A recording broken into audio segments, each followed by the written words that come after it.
Hello students, today we will be continuing with the chapter of returns under GST. So आज हम returns के बारे में और थोड़ा पढ़ने वाले हैं। कल हमने मंथली रिटर्न्स या फिर क्वार्टरली रिटर्न्स के बारे में पढ़ा था। मंथली रिटर्न्स जो थी उनको फाइल किया जाता था फॉर्म नंबर 3 में। इसके अलावा हमने ये भी पढ़ा था कि सबसे पहले फॉर्म नंबर 1 और 2 फाइल होंगे, उसके बेस पे जाके बाद में फॉर्म नंबर 3 फाइल किया जाएगा।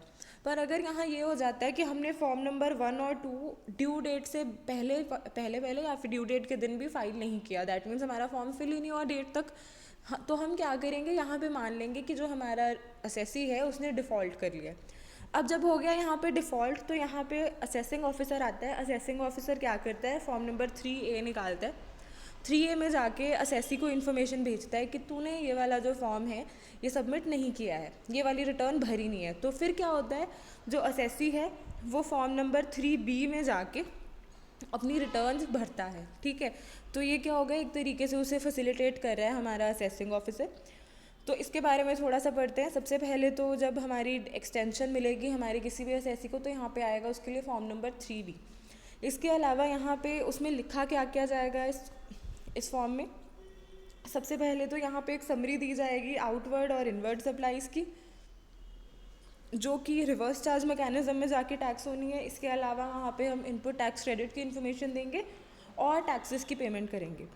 इसके अलावा यहाँ पे एक चीज़ में छूट होती है, वो क्या है कि जब हमारी ये वाला फॉर्म है उसमें आउटवर्ड सप्लाईज़ की अलग अलग से इनवॉइस वाइज डिटेल्स फाइल करने की रिक्वायरमेंट नहीं होती है। इसको हम फाइल इलेक्ट्रॉनिकली कर सकते हैं, दो तरीके से कर सकते हैं, या तो कॉमन पोर्टल पे जाके अपने आप डायरेक्टली कर लेंगे या फिर किसी फैसिलिटेशन सेंटर के थ्रू कर लेंगे।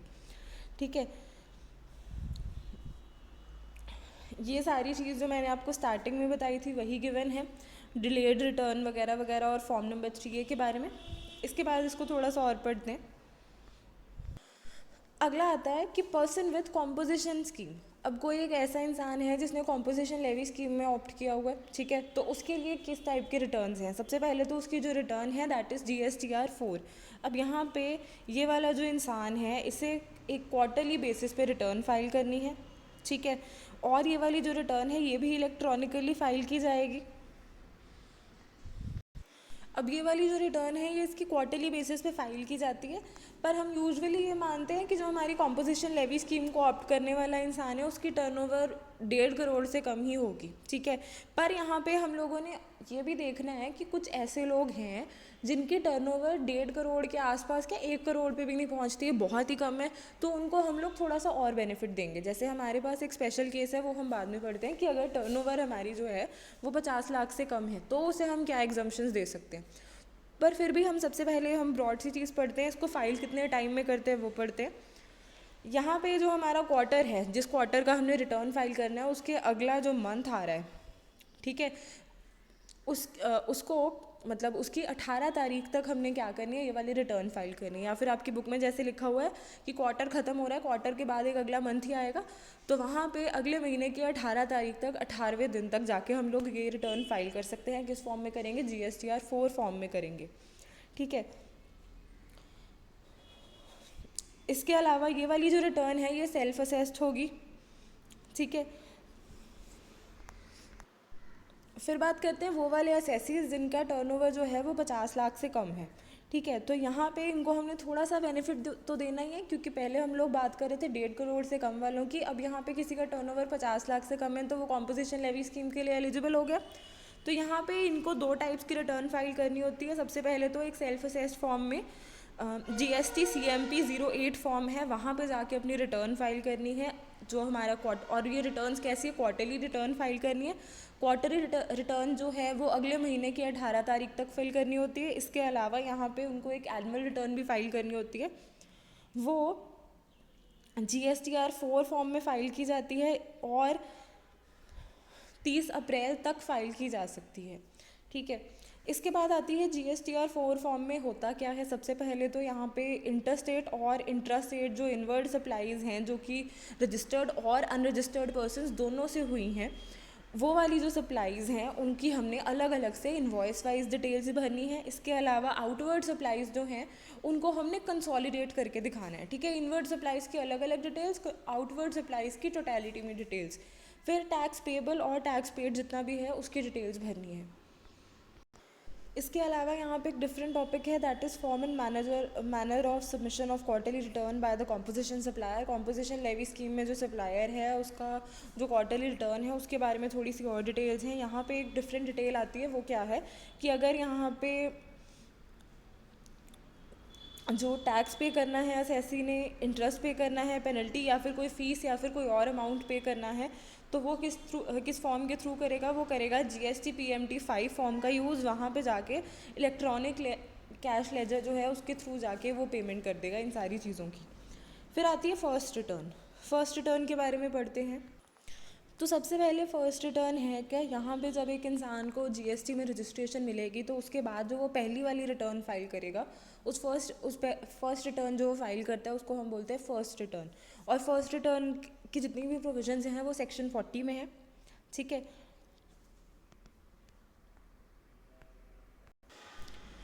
हाँ जी, तो इसके अलावा यहाँ पे एक और बात आती है, वो क्या है कि यहाँ पे हमारी फ़र्स्ट रिटर्न के कंटेंट्स क्या होते हैं। अब सबसे पहले तो एक चीज़ है कि एक इंसान की सबसे पहले तो क्या होएगी, लाइबिलिटी जनरेट होएगी कि वो GST में रजिस्टर करवाए, उसकी टर्नओवर थ्रेशोल्ड लिमिट से ज़्यादा हो जाएगी, ठीक है। सपोज़ कर लो ये X डेट को हुआ, इसके बाद Y डेट को जाके, ठीक है, XYZ डेट्स हैं, Y डेट को जाके क्या होता है कि वो यहाँ पे रजिस्ट्रेशन के लिए अप्लाई कर देता है, ठीक है।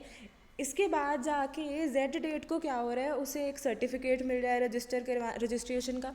पर यहाँ पे इस टाइम पे वो अपनी सप्लाईज तो नहीं ना रोक सकता, ये तो नहीं कहेगा कि मैं अपना बिजनेस बंद करके छोड़ दूँ, ठीक है।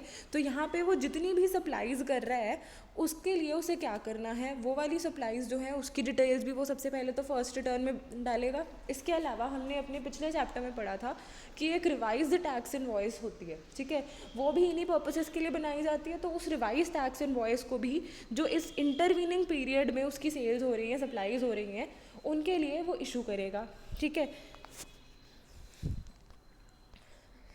इसके अलावा यहाँ पे यही वाली जितनी भी डिटेल्स हैं ये सारी इस टेबल फॉर्म में गिवन है, उसे पढ़ते हैं। फर्स्ट रिटर्न में आएगा क्या, सबसे पहले तो details of outward supplies after becoming liable to registration but before grant of certificate. जिस टाइम पे हमारी लाइबिलिटी जनरेट हुई उसके बाद से लेके सर्टिफिकेट मिलने तक की जितनी भी सप्लाईज हैं, आउटवर्ड सप्लाईज हैं, उनकी डिटेल फर्स्ट रिटर्न में देगा।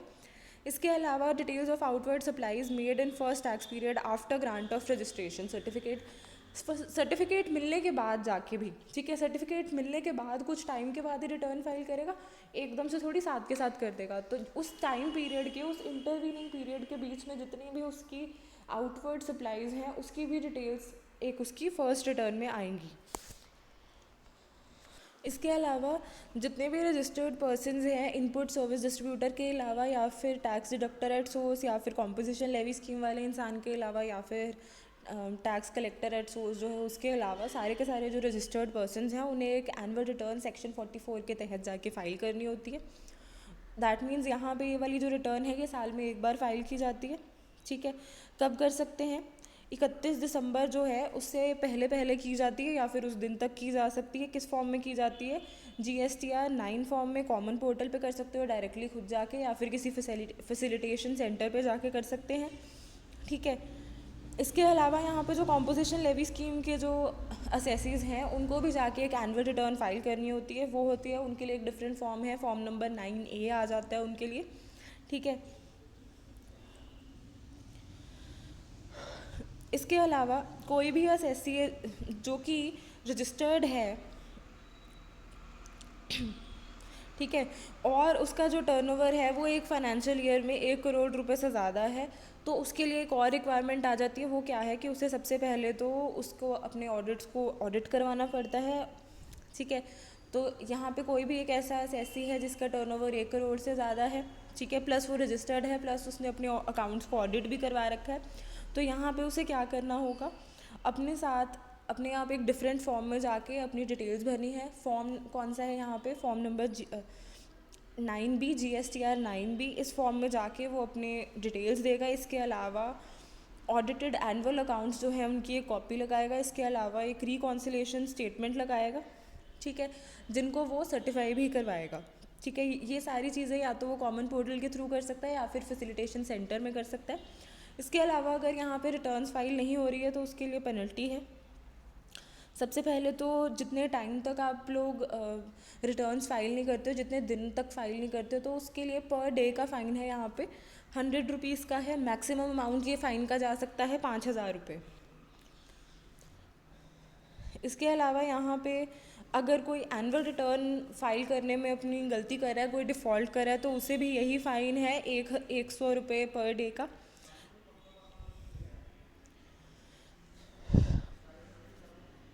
इसके अलावा एक 1/4% के जो लिमिट है वो उसकी मैक्सिमम लिमिट है। जैसे 5,000 की पिछले वाले पॉइंट में लिमिट थी, यहाँ पे 1/4% की लिमिट है। ठीक है, 1/4% किसकी लेनी है? उसकी जो टर्नओवर है उसकी स्टेट या फिर यूटी में उसकी एक क्वार्टर की परसेंटेज ले लेनी है। ठीक है, इसके अलावा हमारे पास एक और टॉपिक है प्रोसेस और स्टेप्स ऑफ फाइलिंग GSTR 123। हमारे पास जो रिटर्न्स हमने GSTR 123 पढ़ी थी उनको फाइल कैसे करना है, प्रोसेस क्या है, वो पढ़ते हैं। सबसे पहले तो GSTR 1 फाइल होती है, वैसे तो हम पढ़ चुके हैं बट मैं आपको एक रिकैप दे रही हूँ। GSTR 1 फाइल करते हैं हमारा जो रेलेवेंट टैक्स पीरियड का जो मंथ है उसके अगले महीने की 10 तारीख तक। इसके बाद ये वाला जो GSTR 1 फॉर्म नंबर है, इसमें क्या आती थी? आउटवर्ड सप्लाईज आती थी। ठीक है, और ये कौन भरता था? सप्लायर भरता था। अब इसके दो पार्ट्स होते थे। सॉरी, ये वाला जो हमारा फॉर्म है GSTR 1 जो है उसको रेसिपिएंट को भेजा जाता है, उसकी डिटेल्स रेसिपिएंट को भेजी जाती हैं। रेसिपिएंट को भेजी जाती हैं GSTR 2A के पार्ट ए में। ठीक है, 2A जो है फॉर्म उसका भी एक पार्ट ए है, उसके अंदर जाके भेजी जाती हैं रेसिपिएंट को। ये वाली सारी डिटेल्स कब तक भेजी जा सकती हैं? अगले महीने की 10 तारीख तक। ठीक है, ठीक है, अगले महीने की रेलेवेंट जो हमारा टैक्स पीरियड है उसके अगले महीने की 10 तारीख तक ये डिटेल्स भेजी जाती हैं। इसके अलावा जो हमारा रेसिपिएंट है वो फॉर्म 2 जो है उसमें जाके मॉडिफिकेशंस करता है, और ये मॉडिफिकेशन सप्लायर के पास जाती हैं फॉर्म नंबर 1A में। सप्लायर इन मॉडिफिकेशंस को एक्सेप्ट कर सकता है, रिजेक्ट कर सकता है। फिर अगले महीने की 15 से लेकर 17 तारीख तक, मतलब 3 दिन का उसके पास टाइम होता है। इसके बाद यहाँ पे जो रेसिपिएंट है उसके पास दोबारा से वो फॉर्म आता है और वो उसे रिव्यू करता है फॉर्म 2A, और यहाँ पे वो अपनी इनवर्ड सप्लाईज जो हैं उनकी डिटेल्स फाइल कर देता है GSTR 2 में। ठीक है, कब तक कर सकता है? 10 से लेके 15 तारीख जो है मंथ की, नेक्स्ट मंथ की, उस तक। ठीक है, इसके अलावा यहाँ पे अगर जो सप्लायर है उसने ये सारी मॉडिफिकेशंस एक्सेप्ट कर ली हैं तो यहाँ पे जो हमारा GSTR 1 जो पहले का सप्लायर ने फिल किया हुआ है उसमें अमेंडमेंट्स हो जाती हैं, वो मॉडिफाई हो जाता है। और यहाँ पे जितनी भी अमेंडमेंट्स हैं इन सबको हमें अमेंडमेंट्स को शो करना होता है GSTR 3 में। वो कब तक फाइल हो सकता है? अगले महीने की 20 तारीख तक। ठीक है, इसके अलावा एक आपकी बुक में ही गिवन है ये वाला जो टॉपिक अभी मैं आपको करवाने वाली हूँ। यहाँ पे इसकी ब्रॉड डिटेल्स भी बताई गई हैं, छोटी छोटी बातें बताई गई हैं। तो यहाँ पे सबसे पहले तो GSTR 1 फाइल होना है कैसे हो सकता है? या तो ऑफलाइन यूटिलिटी टूल के थ्रू हो सकता है, या फिर किसी थर्ड पार्टी एप्लीकेशन के थ्रू हो सकता है, या फिर किसी सॉफ्टवेयर के थ्रू फाइल कर सकते हैं इस फॉर्म को। ठीक है, कब तक कर सकते हैं ये हम ऑलरेडी पढ़ चुके हैं। इसके अलावा यहाँ पे जब ये वाला फॉर्म फिल कर देंगे तो यहाँ पे आता है ऑटो पॉपुलेशन का स्टेप। वो क्या है? यहाँ पे 2A में जो हमारा GST का कॉमन पोर्टल है वो अपने आप ही फॉर्म नंबर 1 में से डिटेल्स उठा के 2A वाले फॉर्म में डाल देगा। ठीक है, 2A वाले फॉर्म का क्या होना है ये आप पढ़ चुके हैं। ठीक है,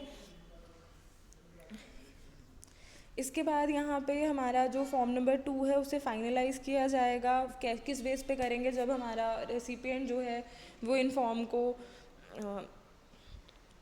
एक्सेप्ट करेगा, रिजेक्ट करेगा या फिर मॉडिफाई करेगा, उसके बेस पे हम लोग 2 वाला जो फॉर्म है उसे फाइनलाइज़ कर लेंगे और उसे फिल कर लेंगे।